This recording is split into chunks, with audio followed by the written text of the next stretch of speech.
BJP Uddhav के साथ आने की अटकलें। शाह के दौरे के बाद होगा बड़ा खेला। महाराष्ट्र में ठाकरे ब्रदर्स के एक साथ आने की अटकलों के बाद एक नई चर्चा सामने आई है। इसमें कहा जा रहा है कि निकाय चुनावों में बीजेपी और उद्धव ठाकरे की अगुवाई वाली शिवसेना यूबीटी की दोस्ती फिर हो सकती है। दावा किया जा रहा है कि दोनों दलों के बीच पर्दे के पीछे बातचीत भी चल रही है। अगर ऐसा होता है, महाराष्ट्र की राजनीति में शिवसेना के दो फाड़ होने के बाद यह दूसरी सबसे बड़ी सियासी घटना होगी। यह चर्चा ऐसे वक्त पर सामने आई है जब कुछ दिन पहले ही मनसे चीफ राज ठाकरे ने कहा था कि महाराष्ट्र की राजनीति से पवार और ठाकरे ब्रांड को खत्म नहीं किया जा सकता है। निकाय चुनावों से पहले दोस्ती। राजनीतिक हलकों में चर्चा छिड़ी है कि महाराष्ट्र में मुंबई के बीएमसी और निकाय चुनावों से पहले भाजपा और शिवसेना यूबीटी के बीच रिश्ते सहज करने की कोशिशें शुरू हुई हैं। इसके लिए राष्ट्रवाद और हिंदुत्व को एक बड़ा माध्यम बनाने का प्रयास किया जा रहा है। हाल ही में बीजेपी ने वीर सावरकर पर फोकस बढ़ाया है।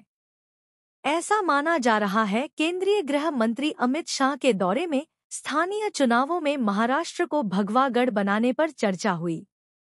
बीजेपी गुजरात की तरह महाराष्ट्र में अपना वर्चस्व चाहती है, जहां पर कांग्रेस लाख कोशिशों के बाद भी कुछ नहीं कर पाए। देवेंद्र फडणवीस के सीएम बनने के बाद उद्धव ठाकरे ने मुलाकात की थी। तब दोनों के बीच 20 मिनट तक एक साथ रहे थे।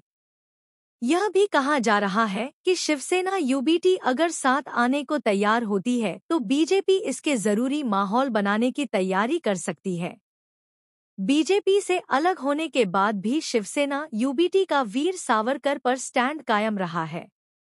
बीती बातों को भुलाने की कोशिशें।